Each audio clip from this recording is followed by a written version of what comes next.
everybody. Welcome to the City Girls Pod. And this is a show where we are talking about Sex in the City. We talked about it in Just Like That. And now we're going back and talking about the previous episodes of Sex in the City. And we are finishing up season 1. I can't even believe it. And I'm film critic Rachel Wagner, and Jax is here. Yay. And we're celebrating next week by hanging out with each other in person. Can you believe it that we're finished season 1? I feel like we flew through this. Yeah, I do too. I really do. I can't believe it. I'm very happy to be on this journey with you, my Charlotte. Yes, this has been so much fun and very I don't know. I found it very empowering because I feel like people have me in this sort of box of that. Yes, I have a certain standards and things like that, but people, I think of me as more precious than I am, that as long as it's good stories, I can handle some content. And you've been handling the content because they've been bringing it for us. Yeah, they have. That's right. Well, all right. So we're going to talk about episodes 11 and 12 of season 1 today. And it starts out with the drought. And this is basically kind of talking about how long is too long to go without having sex with your partner. And what's going on, and also sort of Carrie and Big's relationship comes to a new space. New relationship. This is one is going to be crazy to talk about, but that was the classiest way you put that. I am red. So actually, to be honest with you, Rachel, I think I'm more embarrassed talking about flatulence than I am talking about sex. I am red thinking about Carrie in that moment. This episode was so cringe for me, but in a great way. I thought it was really well done, but I'm actively so embarrassed for her. Yeah, my grandma would be horrified. Yes. So basically, things have been going great between Carrie and Big. And then one night she farts in bed and it causes major problems. And in Big's defense, he has a sense of humor about it. He has a whoopee cushion joke, and he doesn't seem to think it's as big a deal as Carrie does. Carrie's mortified. I do have to say, for me, this is my favorite episode where I am the most in love with Big, because I think he does handle it really well. I think he's funny. I think the whoopee cushion's funny. I actually think when he puts down the whoopee cushion, the moment they have after that is some of the peak Big and Carrie chemistry that we've seen. I'm just so actively embarrassed for her because I would just want to shrivel up. Like the way she throws the blanket over herself and like tries to get out, I just thought I could relate to very much. Yeah, it was really funny. It kind of reminded me of, if you ever seen American Sweethearts, movie American Sweethearts? Who's in it? Because I feel like because Catherine Zeta-Jones, Julia Roberts, Billy Crystal. Like when it first came out though. Yeah, John Cusack. And I just remember a scene in that movie where John Cusack and Julia Roberts have spent the night together, and in the morning their breath is terrible. Yes. And they're like, they're doing the covers, and they're like, we gotta go brush our teeth. And I feel like you never see that in like a rom-com. You never see those kind of moments very often where it's like, yeah, people are people. We have all sorts of things going on. Yeah, that's right. So Big doesn't call her for actually first they are together, but not having sex 3 times in a row. It's concerned. And we also find out that at least at this time, there were 1.3 million single men in New York and 1.8 single women. So odds aren't great if you're wanting to date the opposite. If you're a woman wanting to date a man. So you getting engaged, Jax, you beat the odds. You should be very happy. Yeah. But yeah. I tricked him. Tricked him, and here we are. One of these days we should get him to react to one of these episodes. That would be fun. I think he would love it. Yeah. He always listens and is interested in what we're talking about. Oh, good. My family never, my family would never listen to anything of Sex in the City, but yeah, they don't listen to the podcast at all.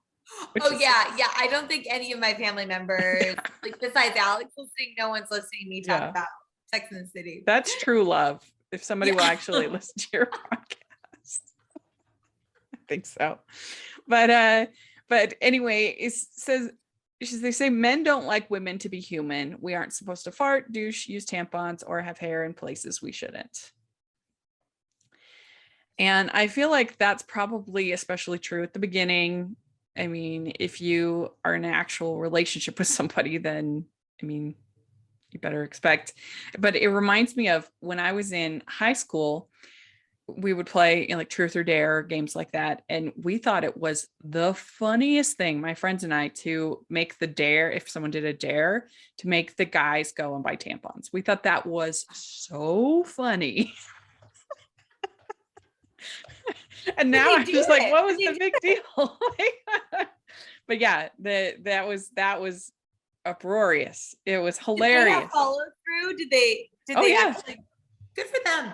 Yeah, no, they did. And we thought it was just hilarious. Find tampons. So there's still some of that. Though, that you guys were thinking like that. We had dumb dares. Ours weren't even like, that's a good dare in my opinion.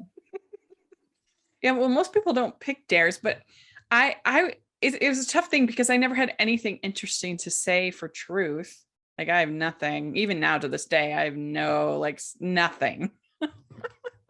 You have no dirty little secrets? No, I have nothing. The worst. So anyway, and I liked that Samantha, she says, men aren't that complicated. They are kind of like plants. This is, again, after watching and just like that, seeing Samantha and the way the whole group comes together, you realize how much was missing. And then just like that, even when it was really great, it was just missing this dynamic of the four of them. Yeah, I think so. And so she is dating this yoga, well, not dating, she's trying to date this yoga teacher who is celibate, and he says that he's had 3 years of foreplay. The only thing hotter than sex is not having sex, which I do think that there is some truth to, at least that in like movies and film and things like that a lot of times the foreplay, the anticipation is more sexy than the actual sex scene. Yeah, I really think he does have a point about this. And without oversharing, I will say that I was on the much older side before I experienced sexual things, but that didn't mean that I wasn't just like, chomping at the bit. Like the feelings were still there. And I think that there's also something that's kind of cool about having an energy that you learn how to restrain or to focus into something else. Yeah. It's kind of fun because the energy does go somewhere. And I think that's sort of his point. Like mine probably just went into like having energy for other things. And I was always super perky and everything like that. But I think that he's managed to channel it into his yoga practice and his life in a very zen way. So I think he's doing something right. I don't blame. From USA Today's best-selling author Jenny Hale comes a story about second chances, family bonds, and finding out who we really are. Butterfly Sisters is the perfect escape for fans of Susan Wiggs, Rand Thane, and Susan Mallory. A heartwarming story that will have you laughing, crying, and rushing to those you hold dear. If you loved the Christmas movies based on Jenny's books and are looking for more feel-good, small-town romance, look no further. Available wherever you purchase books or download audiobooks. Find out more at itsjennyhale.com. That's itsjennyhale.com.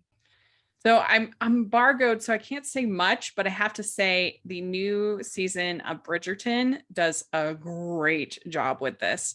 The anticipation is just so palpable. It's so good. It's really well done. Oh my goodness. Yeah. I'm so excited that because I can see on your face without you saying anything. I trust and believe your face right now. Yeah, they definitely went this season for more of a near kiss kind of. They definitely, I think, because the main subject weren't married for so long, like in the first season, they're married for most of the season. And then the second one, that's not the case. So there's a lot more like rules and restrictions keeping them from having sex. And so they do a great job with that. It's very good. Just trust me on that one. I love restraint. Yeah, it's real good. But it's really interesting because sometimes I think we forget that, in a city as big as New York, that it does kind of come down to these boroughs and these areas that you live in. And so you would actually end up kind of seeing a lot of the same people over and over again, especially when you're in a place that Carrie and these women are in. It is likely that Carrie would have dated Charlotte's new boyfriend. Yeah, absolutely. And also I feel like even though it's such a big city, you end up running into some people that you want to see and some people that you absolutely do not want to see. So I thought that this storyline was really funny, that this guy has changed so much that Carrie's experience with him is radically different than what Charlotte's experience ends up being. Yeah. He goes from being the sex maniac to not that interested. And supposedly taking the Prozac is what caused him to not have any interest in sex. Yeah, I've never heard that. I don't know a ton about Prozac, I guess. But yeah, I mean, Charlotte, at first she's thinking, I don't really need that. I'm fine. I can wait. But then it gets harder and harder and harder. I think I really felt for this guy because it was very clear that what he had before was not just a healthy relationship with sex. It sounds like it really was. I mean, they call him a sex maniac, but it sounds like he really might have had a sex addiction. And he says how much better he feels now that it doesn't control his life. It would just be great if it could be a healthy part of his life and his relationships, if that's what he would want. But he just seems not like he's totally disinterested in it. But he does not want to go back to the way he was before, which doesn't sound like it was good for him either. Yeah, according to an article I see here, that they say that studies in healthy volunteers showed that indicate that between 50% and 80% of people on the Prozac report sexual dysfunction. Really? Yeah. Woo! That's a lot. That's a lot. Yeah. 50 and 80? 50 and 80% is what it says. Yeah. And I guess that a few antidepressants may be less likely to flatten sex drive, but evidently they all aren't the best when it comes to that. And yeah, this is really many antidepressants lower libido and interfere with pleasure. There is even a medical name for this condition that they have, which is interesting. I mean, I guess it's surprising that you still wouldn't just, I don't know, participate to like satisfy your partner, I guess. I don't know. It would be a complicated thing. And, if you had been feeling really sad and needed to be on the medicine, then, that's obviously most important. But I don't know. It's interesting. It's an interesting situation. Yeah, I didn't know that the numbers were that high for that. Yeah, that's really surprises me too. uh, yeah, Charlotte but wishes she could have caught him when he was with Carrie. right. So what did you think of this whole scene with Carrie trying to kiss Big when he's trying to watch his fight? I mean, it's one thing for uh, her to, try to pursue him, somewhat aggressively. That's fine, but like he did pay a lot of money for this pay-per-view fight. I mean, I would think you could just wait a little bit and let him enjoy his fight. Yeah, we all know these like pay-per-view fights. I mean, they're nothing to scoff at. It's like $50. And I know Yeah, Big at is least. rich, but still, it's always an epic thing when one of these airs. I'm not even invested in that world, and I know what a big deal it is. So I think that this is where we see one of the many times we see where Carrie sort of makes her own problems. Like in a relationship, there's going to be peaks and valleys with your sex life, and it's going to ebb and flow and change. And she's attributing all of this to like the fart heard around the world, when really it's just that they're getting to know each other better. And maybe Big doesn't feel the pressure as much to sexually perform every time they're together because they're becoming more comfortable with each other. And that's almost how I would look at it. That's almost like a relief that they can cuddle and be together without always having to be sexual. But Carrie, she worries a lot. Yeah, she worries a lot, and probably doing her column makes her overanalyze things a little bit. I would think that would be the case. That's a good point. That Yeah. she's supposed to analyze for her job. So yeah. But her apartment benefits from when she's analyzing it. painting her apartment. I guess that she gets out her anger, frustration. Channeling it all into there. Did you think Mr. and Mrs. Get It On was funny? The neighbors across yeah. I did. That was good.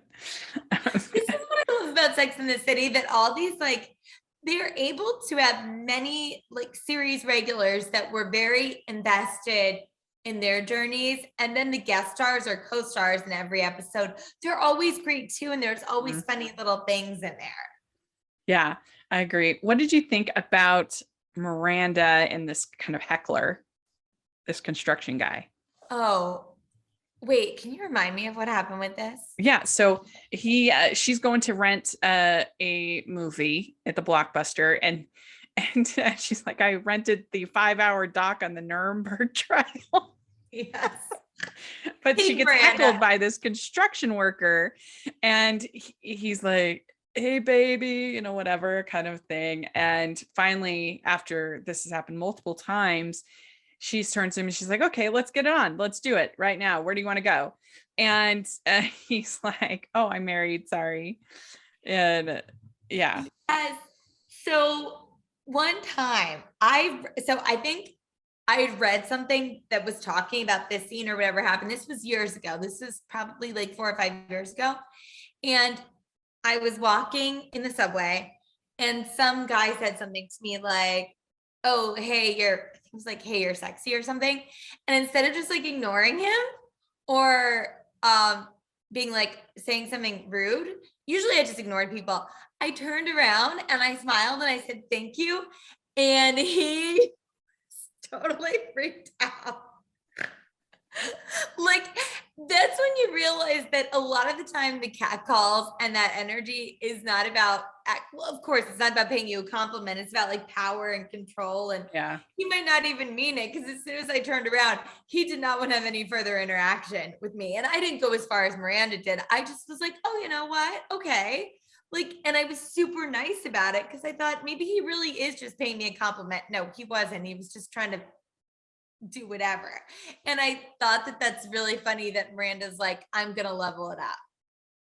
Yeah, it was a really funny moment. I must say I have never had anything like that happen to me, thank goodness, I guess. But yeah, it's definitely a weird tradition that hopefully we see less of these days than we did then. I definitely think so. And I remember when I was in college and we were going abroad with our theater group, and they're like, hey, just so you know, you guys are probably going to get catcalled, and they were warning us. And then it didn't happen once. And I was like, okay. So I remember that when I went on a tour to Italy, this was when I was 17, and they did the same, they gave the same same warning. And there was this whole group of, because this was a school group, one of the Spanish teachers had kind of organized it. And so there was a whole bunch of these secretaries from the office that were on the trip with us. There were probably 7 of them, friends, hilarious older ladies. And anyway, one of them got pinched, and they were, yeah, and they were they were talking about it. It was kind of a badge of honor, which is but it was funny. Yeah. So, yeah. It's so funny that you say that, because I had forgotten that they actually did say that we would get pinched. Yeah. And like, it's like, it wasn't just the cat call. They said that and we didn't get anything. Yeah. So the one thing I didn't really understand is why Big would go all this time without talking to her. It was like 3 days, 4 days, something like that. I didn't really understand why he would do that. Like he seemed cool with it. He seemed funny. He was a little bit annoyed about Carrie and the movies. The fight scene. He was a little annoyed by that, but he didn't I don't know. I just thought it was weird that he didn't call her. Same. What I attributed it to is just that Big is a little bit mercurial like that and not always in touch that much. And because Carrie wasn't following up, I don't know. I sort of like didn't read too deeply into that. But of course, Carrie did, because she's on the receiving end of it. Mm-hmm.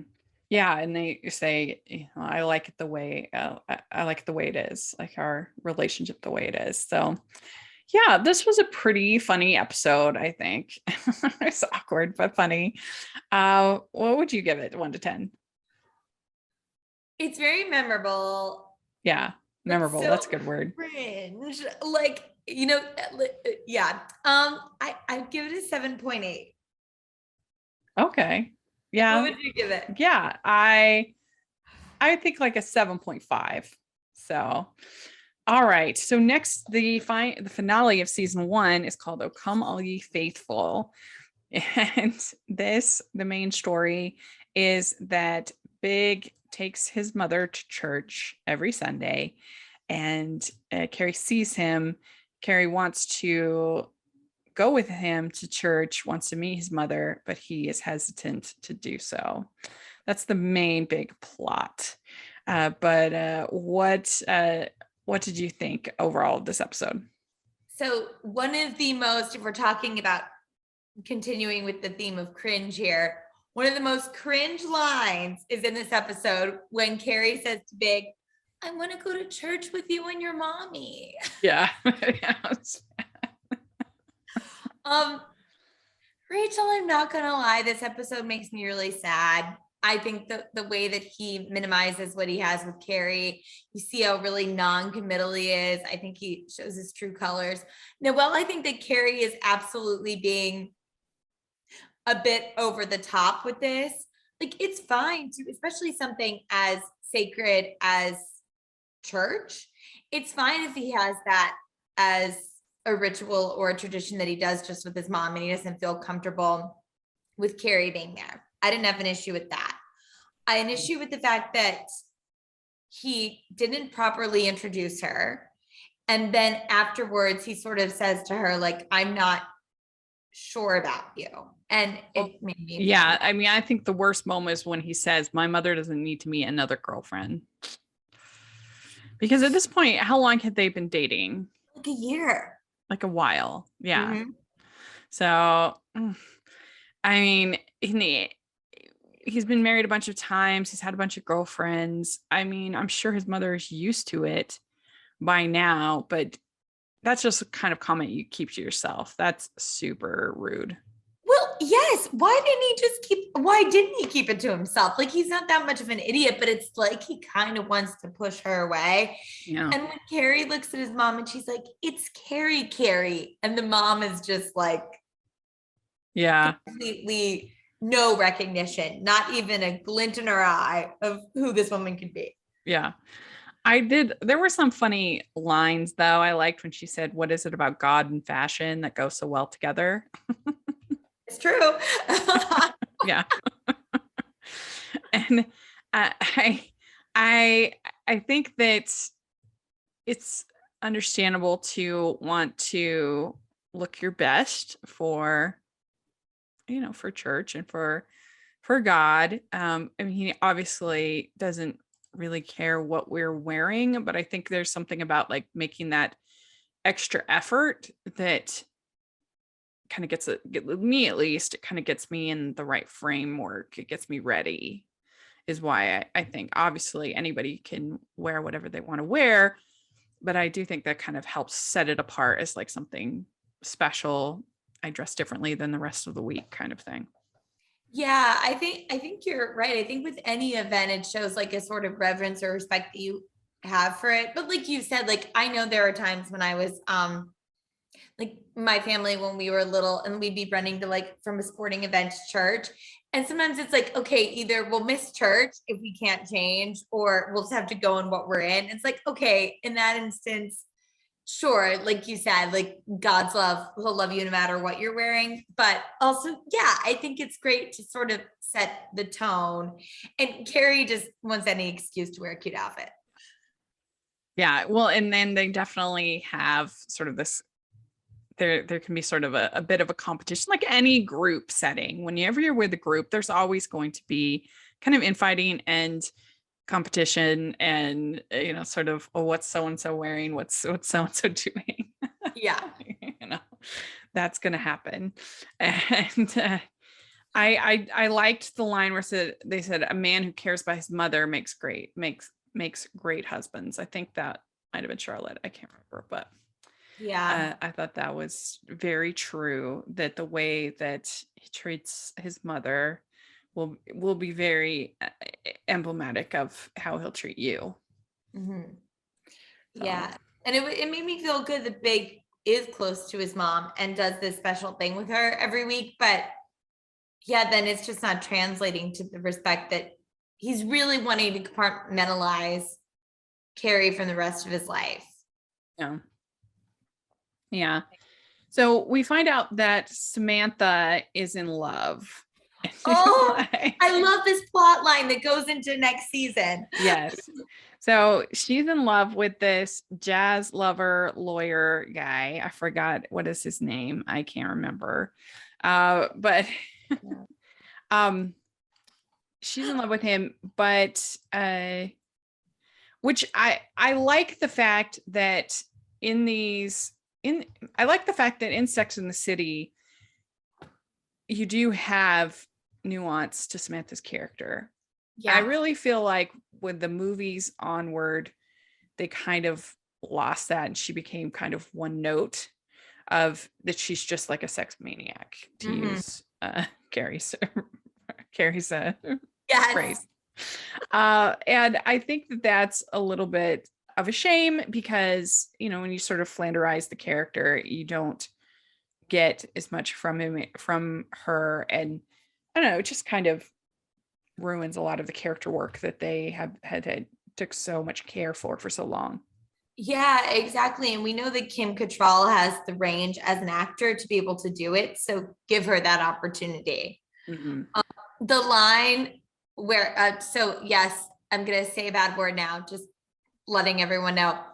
When she says the line, his dick is like a gherkin, I lost it. I mean, just a teeny tiny little pickle. It just was so descriptive. So yeah, this man is small and that's a problem for Samantha. I did appreciate that we actually got an actual measurement, that we didn't just think Sam was being like a size queen or whatever. It's like, yes, he's smaller. Yeah, smaller. And I mean, it's that's a problem, but you got to give her some credit that she keeps up with it. Like we said, into the next season, she is really smitten with this guy.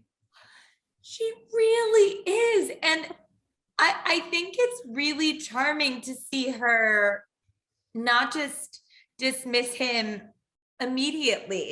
And it's not like she's being extremely picky about this and it's just not up to the crazy level that she's used to.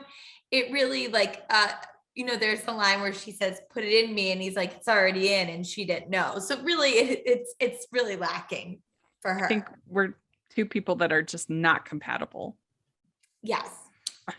Unfortunately, which is too bad. I did like the idea that Samantha could get married before Charlotte shook her to the core. So she goes to this tarot card reader, and I get that feeling because I definitely have had people that I'm like, I cannot believe that you got married before me. Like, yeah. I mean, that's super judgy and horrible of me, I guess, but there are people that you're just like, you're a challenging person. You are hard to get along with sometimes. And I know that, and I still love those people, but you're like, how did you find someone before me? I'm like way easier to get along with than you. And you're like, I love those people, but like, I wouldn't want to marry them. Like having them around all the time. Yeah, no. Like, what? But well, we were talking about another episode, how funny it is when your friends start like lapping you. When we're like, oh, we've had friends who've been married multiple times now. Right. Yeah. It's also kind of crazy now that I'm old enough that I have friends who now have children that are adults that are going to college. My best friend from high school, her daughter is like a sophomore at college. I just like, I remember being at your wedding. How is this possible? Like, how? I mean, my niece is graduating from high school in April. I can't believe it. It's just shocking. It really is funny because I don't feel any different than I did when I was, you know what I mean? Yeah. Like you think you'll come to this age where you're like this fully formed what your idea of being human or an adult is. And I don't know, I'm just not there yet. Yeah. Yeah, it's true. I remember I used to ask, people would say, oh, so-and-so turned out well. I'm like, when is that turned out? When is I love that. When does the turning out happen? Have I turned out? I don't know. And when is it declared that so-and-so has turned out well or not well? When is it declared? It's like there's a committee where people are voting if they turned out well or not, and we just go down the list. There is a moment that people are like, and people say that all the time. Mm-hmm. Oh, her son did not turn out well. Did not turn out. Anyway, but one thing I like about the show, and I think that separates it from other shows, is they allow the characters to be flawed and to be petty and to be unlikable at times, because that is, like I said about Hallmark shows, is that they are so scared of having the characters appear unlikable and people to be like, oh, they're setting a bad example or whatever. But like in a show, you need to have character growth. You need them to grow and change and make stupid choices and then apologize and make it right. And otherwise it's just so bland. Well, I totally agree with you. And actually I get weirdly defensive and bummed out when people say, because the character is flawed or imperfect, like we all are, oh, that person's unlikable. Like, number one, it's okay for a character to be unlikable. But number two, are people unlikable just because they're flawed or imperfect? I certainly hope not, because we all are. So yeah, I definitely can resonate with you that really gets under my skin when people say that. Yeah, I mean, and certainly you can walk out of a film or a show being like, oh, that character, I did not like her at all. But that doesn't mean that we want just like paragons of virtue who never make a mistake and are just boring. They're boring characters. Yeah, we don't need that. Like there's plenty of things that you can watch and see that. But I do like that in this show we see even when they are being their best, there's still all this weird stuff that's going on. Yeah. And I appreciate that. So I like that Charlotte is a little catty in this scene, in this episode, that she's a little jealous, that she's like, that makes her a more interesting character. She's not just like this perfect socialite. Yeah, and we get to see how much she really wants that for herself. I mean, we know that, but even more, it's like, well, of course, because she has this deep desire and she sees someone who has never had that desire, at least express it, getting closer to it than she is. So of course you're going to get insecure or angry. Yeah. So Miranda is dating this playwright that is a Catholic man that is really struggling with being intimate. And I think the thing that maybe is a little bit surprising is that a playwright wouldn't want to like talk it out.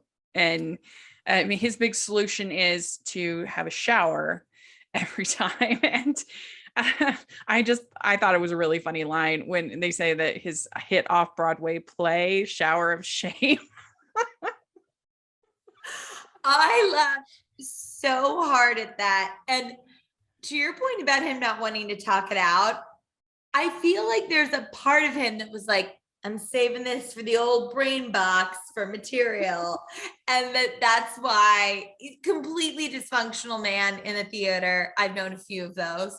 Mm-hmm. And I think that, yeah, definitely that's and the fact that he made her feel,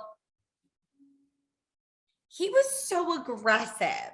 Yeah. About her trying to make him feel comfortable. Like I could see if Miranda was coming at it from a judgmental place, which we know Miranda can be sometimes, but I actually thought what she was saying was really trying to be loving and supportive. And yeah, his response was mean. Mm-hmm. Yeah. I don't understand why you wouldn't just date Catholic girls. If that's a problem for you, then just date people of your same faith. Yeah. And I mean, I was raised Catholic and I know all Catholics believe different things when it comes to that, but technically you're not supposed to be having premarital sex. So that's also on him. Yeah, that's what I was going to say. Just live your life that way. If that's what feels good to you, mm-hmm. and you are still active, it seemed like he was still active in the faith, and he's got all this guilt and everything, then just wait until you find someone you want to get married and live your life. Like, I don't understand why he's not like, this is required. You don't have to do this. He doesn't have to date Miranda. And so just, I don't know, just date, go on Christian Mingle and find your girl and go for it. No one will judge you. Like, we're cool with you not having premarital sex and we are cool with you dating a Catholic girl, but don't make Miranda feel bad about it. Exactly. We'd like to take a second and thank our sponsor for this episode of the podcast. It's the Hallmarkies merch store. Are you looking for that perfect gift for the postable, hardy, or Hallmarky in your life? What about getting that t-shirt or hoodie that will help you stand out at your next holiday party?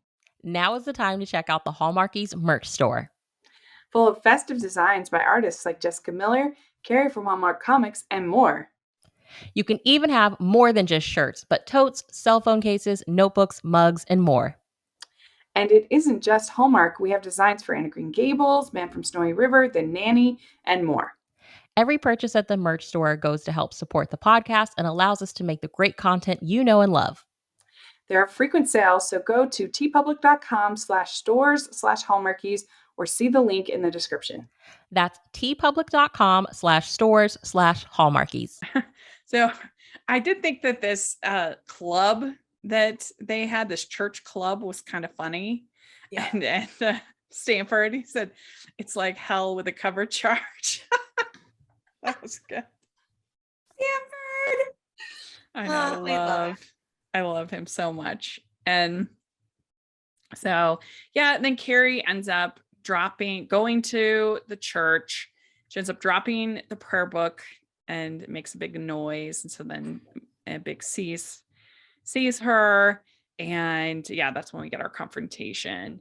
But this whole time, Big is planning this trip to St. Barks, I think. Yeah. And she says she can't afford it. It's never really clear how much money Carrie actually makes. No, Rachel, it's not. And I think we're all like simultaneously like worried about her because her credit cards are getting cut up. But then she also is successful column and buys expensive shoes and lives in a really nice apartment in a good neighborhood. I don't know. Yeah, I agree. It's confusing. But she says, well, I can't afford the trip, but he says, I'll buy your ticket. And I don't know, I have to admit, I would probably be pretty tempted to just wait and go on the trip and then break up. But Same. No, same. Like actually to go on the trip and actually one, have fun, but two, actually maybe like discuss this and see if you can get closer, or if you'll know a lot after that trip. I mean, I tell you, if a guy wanted to impress me, taking me to the beach, any beach, I love the beach so much, and I love that would be a huge. Rachel, you understand that these things that you reveal are like slowly getting documented Yes. in my mind for your dream man. Yeah. You said you'd have a meal with anyone and you like the beach. So I'm Yeah. thinking picnic on the beach. I mean, that would be my best life. Okay. So I absolutely go for it. And yeah, I mean, I think my ideal date would probably be either going to the beach or a lake, because we don't have beaches we don't have the ocean in Utah. But yeah, because I love that. And or going to a concert, I think would be my other, because I love music. And like if somebody got me tickets to like Michael Bublé, are you kidding me? Oh yeah. Oh, okay. It would be, Okay, and that's romantic too. And but you can Yeah. kind of chat in between, and it's not Yeah. too loud. Mm-hmm. Yeah. Let's do it. You're Michael Bublé. Yes. All right. So Carrie says to him, I need a sign. I'm losing my faith. Just tell me I'm the one. So yeah, that was an interesting way to put it. Need a sign. That's okay. I do think Carrie is asking for a lot here to have Big tell her that she is the one, but I think she does deserve more commitment and straightforwardness than he's been giving her. Does that make sense? Yeah. I mean, I would probably say, if I was Big, I would say, well, me taking you on this trip, is that not a sign? But Yeah. I think she wants him to say that he'll be exclusive and that there's some potential, or that he sees himself with her. I don't know, something, obviously. Whereas I probably, when you're in this environment, these kinds of gestures start to lose their effectiveness too. Like if it was somebody like me who's not in that environment at all, and someone was like, hey, I'm taking you to St. Barks. Yeah, that would be pretty exciting. We're like, we'll go with anybody. Yeah, that's right. But for Carrie, who's more used to these kinds of gestures and things like that, it's probably not as compelling. Well, and also to that point, I think for Big, knowing that for him, he's got a lot of money and he wants company on this trip. It's not like someone who say she was dating a guy who didn't have a lot of money, but he saved and saved to take Carrie on a vacation. Yeah. This is not difficult for Big to do. What's difficult for him and shows a real commitment is really inviting her into his life. And I think that this same gesture could be a much bigger deal if it was someone who didn't have the funds that he has, or things like that. Yeah, that's true. That's true. Well, what would you give? So then they break up. And so what would you give this episode 1 to 10? I thought this episode was a really beautiful and heartbreaking finale to season 1. I'm actually going to give this one an 8. I really liked it. Even though it was painful, I thought it was really good. Yeah, I agree. I think that's a good episode. I mean, I think that's a good rating. And I have to say there were certain episodes that I guess I thought were in season 1 that weren't. Like I thought the whole burger thing was in season 1, but I guess it's still coming. Same. There were a couple of things. I also thought the Valley of I mean, this is, I think, season 2, 3, I don't even know that, but when they all go to the Hamptons and they're all with the young 20 something guys, I was sure that was in season 1. So it's funny to watch this back and to do this with you. And even though I watched it, I think several times, and I know where stuff is, it's like watching it all the way through like this. I don't think I've ever done that before. I've just watched whatever was on. Same. Yeah, me too. So, all right. Well, let us know what you think of these episodes. If you're listening, we would love to hear your thoughts. And Jax, where can people find you? At Jacqueline C Tweets on Twitter and Jacqueline Collier on Instagram. And make sure you're following us at City Girls Pod on Twitter.